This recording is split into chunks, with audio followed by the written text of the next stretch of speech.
नमस्कार।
यस, समझ में आए।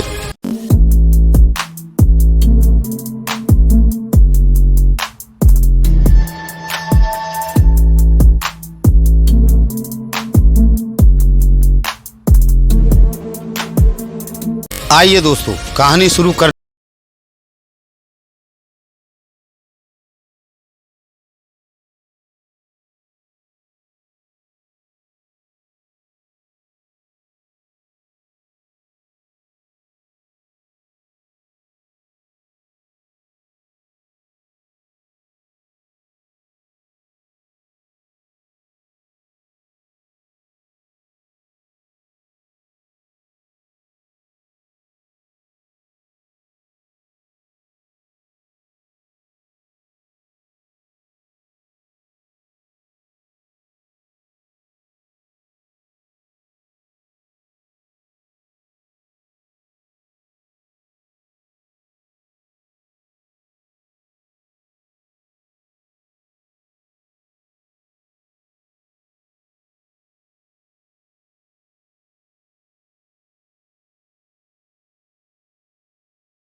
बालाजी से कह देती हैं, जैसे कोई माँ अपने जवान बेटे से शिकायत करती है। ये चाहती हैं जो भी अच्छा वक्त आए वह मेरे पोते की तरफ जाए, बेटे की तरफ नहीं, बहू की तरफ भी नहीं चाहती। क्यों? बहू उन्हें पसंद ही नहीं करती है तो मैं कौन सा करूं। लेकिन अम्मा जी की बेइज्जती भरपूर होती है, इस घर में आए दिन होती रहती है। बूढ़ी अम्मा कई बार कर चुकी हैं कि कहीं किसी दुकान पर काम मिल जाए, पर किसी कारखाने में मिल जाए, लेकिन अम्मा जी उम्र देखकर इनको कोई काम नहीं देता है। काकी उम्र दराज है, इनकी उम्र भी 71-72 साल की हो चुकी है। अब इतनी उम्र की बुढ़िया को कौन काम पर रखेगा? क्या इनकी उम्र काम करने की है? इन्हें तो घर पर आराम करना चाहिए। क्या जरूरत है इन्हें काम करने की? लेकिन बूढ़ी अम्मा का बेटा जो है वह बहुत ही नालायक बदतमीज है। लड़का और बहू दोनों ही निठल्ले हैं। अब बूढ़ी अम्मा के हाथ से ये नौकरी भी जा रही है, क्योंकि इनमें 2 परिवार तो पहले ही जा चुके हैं दूसरे शहर में। बचे 2 परिवार, उनके घर में शादी का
करके फिर कुछ ही देर में मुस्कुराने लगी।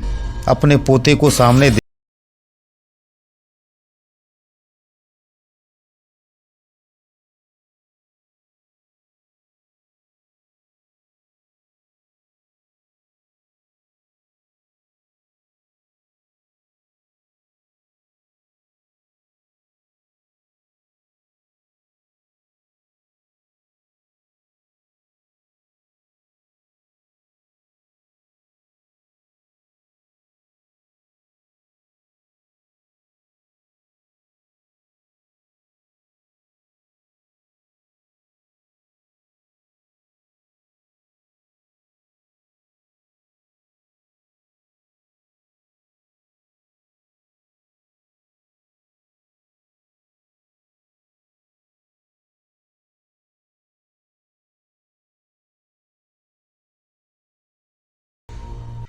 सोनू जो 3 घर छोड़कर रहता है। अम्मा जी बोली, क्या वायदा किया था? पोता बोला, पहले मेरी बात सुनो। 3 दिन बाद सोनू का जन्मदिन है। अम्मा जी बोली, ठीक है, अच्छी बात है, इसलिए हमें उसे तोहफा देना होगा। पोता बोला, अरे नहीं, उसके पिताजी उसे एक नई साइकिल दिलवा रहे हैं गिफ्ट में, और आपने मुझसे कहा था कि जब सोनू अपनी पुरानी साइकिल बेचेगा तो मैं तेरे लिए उसे खरीद लूँगी। मुझे अच्छी तरह से याद है, तो वह कितने पैसे मांग रहा है? यानी अम्मा जी ने कहा, मुझे अच्छी तरह से याद है, वो पैसे कितने मांग रहा है? पोता बोला, मैं अभी जाकर पता करता हूँ। इससे पहले अम्मा जी कुछ और कहती, पोता बाहर चला गया और सोनू के घर के पास जाकर आवाज देने लगा, ओ सोनू, ओ सोनू, बाहर आओ। सोनू आवाज सुनकर बाहर आता है और गोपाल से बात करने लगा। गोपाल बोला, सोनू, परसों तुम्हारा जन्मदिन है और तुम्हारे पिताजी तुम्हें नई साइकिल दिलवा रहे हैं। सोनू बोला, पापा ने बुक कर ली है, लैंप कन्फर्म हो गया है, सब ठीक ठाक चल रहा है। इतना बोलकर सोनू घर के अंदर चला गया। उसका भी घर है, सब छोटे मकान हैं, ये कोई आलीशान बंगले नहीं है। गोपाल भी सोनू के पीछे चला गया और बोला, अगर आपका काम बन जाए तो आप हमें अपनी साइकिल कितने में देंगे? पीछे से अम्मा जी सोनू के घर पहुंच जाती हैं। सोनू बोला, ये बात नहीं है। गोपाल, तो आंटी जी ने क्या कहा? मतलब बहू है। अरे भाई, जो साइकिल दे रहे हैं वह कितने की है? नहीं, हमारे पास पैसा नहीं है। अम्मा जी बोली, तुम बताओ, पैसे की कोई दिक्कत नहीं है, तुम मुझे पैसे बताओ। उसने कहा, जो तुम्हें पसंद है तुम दे दो, मैं तुमसे क्या कहूँ, तुम मुझसे पैसे के बारे में बातें ही मत करो, मेरी पत्नी से पूछो। उसने कहा और चला गया। पत्नी बाहर आती है और महिलाओं को देखती है। इन महिलाओं के कई गुण हैं। हमारी चीज़ों की कीमत उतनी ही होती है जितनी हमारी होती है। गोपाल, हमारे से क्या मतलब? आंटी जी, सोनू की माँ बोली, उन्होंने भी असली साइकिल खरीदी थी। ऐसा क्यों कहा था? देखो, उनका दिल बहुत बड़ा है। भाई कोई बात नहीं, हमारे भी बच्चे हैं, लेकिन उन्होंने कहा नहीं, हमारा बच्चा तुम्हारी गाड़ी चलाएगा, पैसे देगा, ठीक है? उसकी बात अब खटकी। उसने ऐसा क्या कह दिया? वैसे तो हमने थोड़ी महंगी खरीदी थी, आप 1000 रुपये दे देना। 1000 रुपये का नाम सुनकर उसके पैरों के नीचे से जमीन खिसक रही है कि न जाने इसमें बेटे ने बहुत बड़ी हानि कर दी। अम्मा, 1000 रुपये बोला है। अम्मा सोचने लगी, कहाँ से आएंगे, क्या करेंगे? खैर कोई बात नहीं, 3 दिन का समय है, मैनेज हो ही जाएगा। बालाजी की कृपा रही तो सब कुछ अच्छा ही होगा। अब उन्होंने गिलास रखा और अम्मा चल दी। पोता बोला, दादी कहाँ जा रही हो? बहुत ज़रूरी काम है आपसे। अम्मा बोली, आ रही हूँ। अम्मा बाहर चली गई तो सास को अच्छी बातें सुनने के लिए मिली। बहू ने ताने ऐसे ऐसे दिए कि आपको क्या बताऊं। इधर अम्मा जी मंदिर पहुंची और हनुमान जी के सामने खड़े होकर हाथ जोड़े, नेत्र बंद किए, विनीत स्वर में बोली, लल्ला परसों तक इंतजाम करवाए देव, या वह सस्ती करवाए देव, नहीं तो तू कहीं से पैसा दिलवाए देव, ठीक है? और रही बात अगर पैसे की कहीं से आ जाते हैं तो धीरे धीरे उतार दूंगी और हर मंगलवार को तेरे नाम का 11 रुपए का प्रसाद बांटूंगी। देखिए दोस्तों, आज बूढ़ी अम्मा सबको देने वाले बालाजी महाराज को 11 रुपए के प्रसाद का लालच दे रही है। कह रही है, हमारी बात मान ले तो हम 11 रुपए का प्रसाद हमेशा चढ़ाते रहे। पहली बात तो ये है कि हर मंगलवार या हफ्ते में 1-2 बार इस तरह पैसे खर्च करने से मैं भारी हैं, क्योंकि इन्होंने पैसे नहीं कमाए। कहाँ गए पैसे? इनके पास रुकते नहीं। बात यह है, जिस वक्त पैसे मिलते हैं इन्हें उसी वक्त इनसे छीन लिए जाते। इनके पास कुछ नहीं छोड़ते। सारे दिन में 2 रोटी मिल जाए वही बड़ी बात है, पर गालियां भरपूर मिलती हैं। बूढ़ी अम्मा हनुमान जी से कहकर अपने घर चली गई और चिंता में परेशान होकर सोच रही है, अर्जी तो लगा दी है, पर ईश्वर मेरे लिए करे तो क्या करे।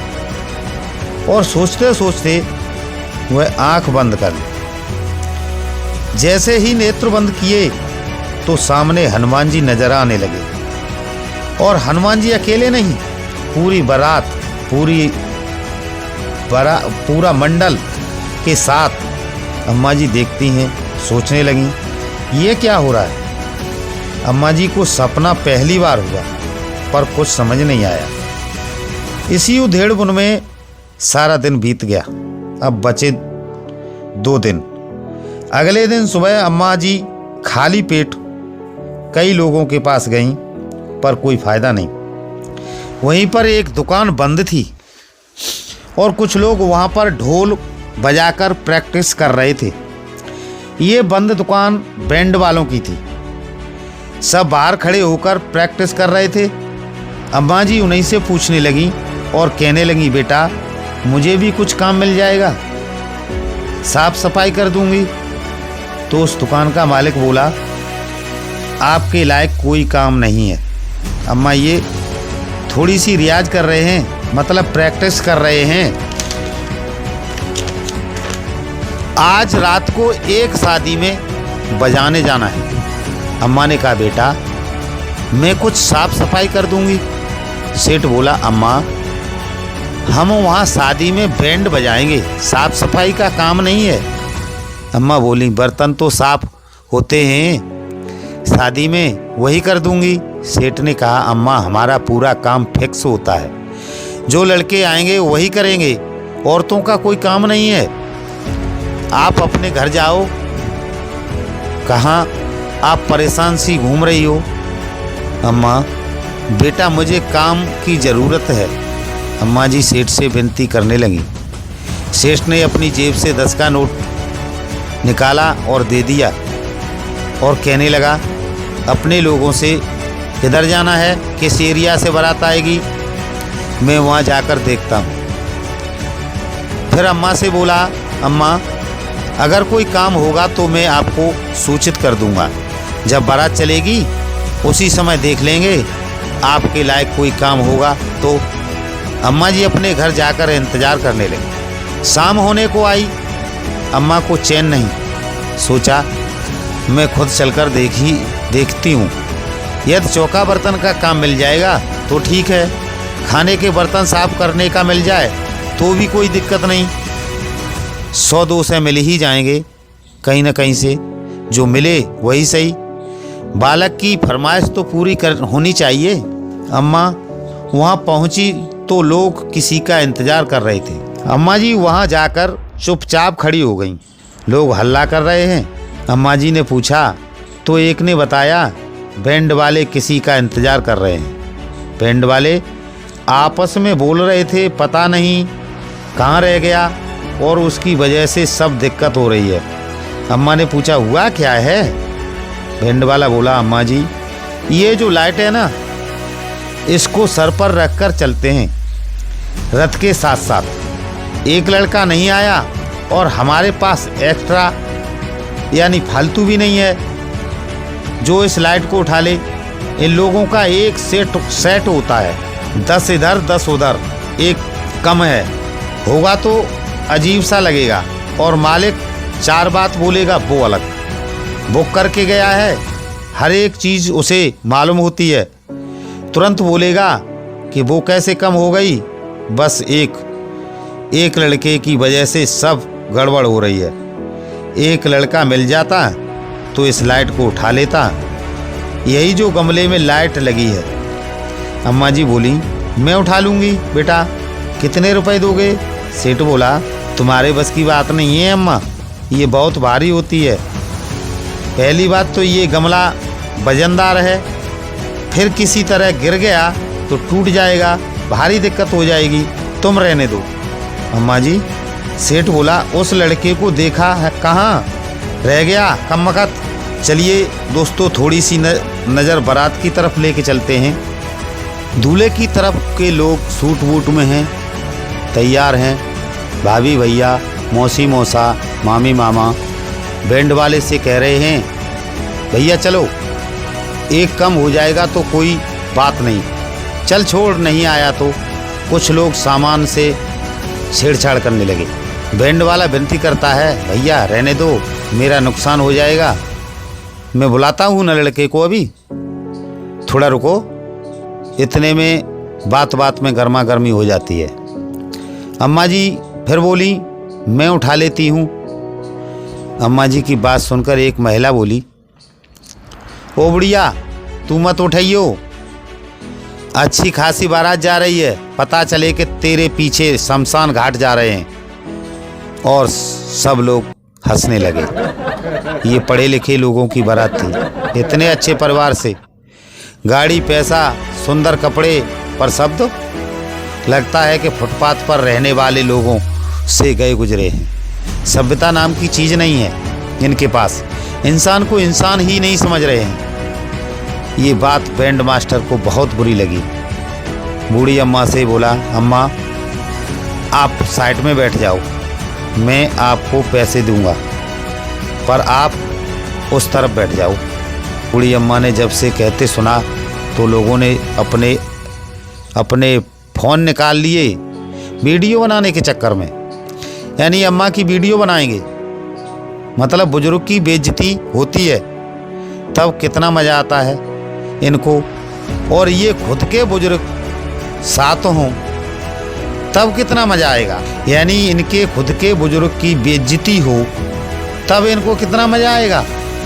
यहाँ जितनी भी महिलाएं हैं सब ने ये गोल बना लिया है, सब लोग आनंद ले रहे हैं। अम्मा अपने आंसू छिपाए बैठी है, बूढ़ी अम्मा किसी को नज़र नहीं आने दे रही है। बैंड वाला बोला, हम एक आदमी को 200 रुपये देते हैं, तुमको भी 200 मिल जाएंगे, लेकिन तुम उठा नहीं पाओगी। अम्मा ने कहा, मैं उठा लूँगी। कुछ लोग कह रहे हैं अम्मा उठा लेगी, कुछ कह रहे हैं अम्मा से नहीं उठेगी। बूढ़ी अम्मा का मजाक बन रहा है। एक मैडम ने नैन मटकाते हुए कहा, ओ मास्टर, ए मास्टर, 5000 दूंगी यदि इस बुढ़िया ने उठा ली तो। अम्मा जी के लिए बोले गए ये शब्द, 5000 दूंगी, और पर्स से निकाल के करारे नोट हवा में हिलाने लगती और कह रही है, ये देख बुढ़िया, 5000 दूंगी, तूने उठा ली तो। अम्मा जी को अपनी बहुत सारी ज़रूरतें पूरी करनी थी। नोट देखकर अम्मा जी सपनों में खो गई। बच्चे के लिए साइकिल, खिलौने वगैरह वगैरह। अम्मा जी लाइट की तरफ बढ़ी तो बैंड वाले ने रोक दिया। बहुत भारी है, मजाक नहीं है, रहने दो। और बोला, ओ मैडम, ये कौन सी बात करती हैं? ये क्या बात करती हैं? और अब कैसी बात करती हैं? मैडम बोली, ओ मास्टर, आप बीच में मत बोलिए, उठा बुढ़िया उठा। अम्मा गमले के पास पहुंची, गमले को पकड़ा, उठाने की कोशिश की मगर घुटनों तक ही उठा पाई। ये देखकर सब लोग हंसने लगे, ताली बजाने लगे। बैंड वाले को बहुत बुरा लगा, अम्मा की बेइज्जती अच्छी हो रही है। ये लोग नाम के बड़े लोग हैं और काम बिल्कुल नीच वाले। हरकत गिरी हुई। अम्मा जी ने जोर देकर कहा, शांत हो जाओ सब। मैं एक बार फिर कोशिश करती हूँ। गमले के पास खड़ी हो गई, अपने नेत्र बंद किए, हाथ जोड़े, हनुमान जी से ध्यान लगाया। मन ही मन बूढ़ी माँ बोली, लल्ला, अगर ये गमला नहीं उठा तो इस बूढ़ी माँ की नाक कट जाएगी और हमेशा के लिए मैं तेरे दर पे आना छोड़ दूंगी। तुमसे कभी बात नहीं करूंगी। और मन ही मन हनुमान जी का नाम लेते हुए एक जयकारा लगाते हुए नीचे झुकी, गमला को एक हाथ से पकड़ा। दोस्तों, पहले तो दोनों हाथ से नहीं उठा था, लेकिन अब की बार बजरंगबली का नाम लेकर उसने एक ही हाथ लगाया गमला से और उठाकर सर पर रख लिया। वो भी एक हाथ, जैसे 2 महीने के बच्चे को उठा लेते हैं। एकदम सबकी हंसी बंद हो गई। विलायती मैडम के पास पहुंची, मैडम के हाथ से रुपए ले लिए। जितने बैंड वाले सभी ताली बजाने लगे। कहने का मतलब, जैसे ही अम्मा ने गमला उठाया, एक हाथ से अपने सर पर रख लिया और जाकर उस विलायती मैडम से पैसे छीन लिए, तो बैंड वाले खुशी के मारे अम्मा की खुशी में ताली बजाने लगे और अम्मा जी के नाम का जयकारा लगाने लगे। अम्मा की जय, अम्मा की जय। अम्मा जोर से बोली, बजरंगबली की जय। मतलब वहाँ का नज़ारा ही बदल गया। हनुमान जी के नाम के जयकारे से आसमान गूंजने लगा। वो विलायती महिला अम्मा जी का मुँह ताकती रह गई।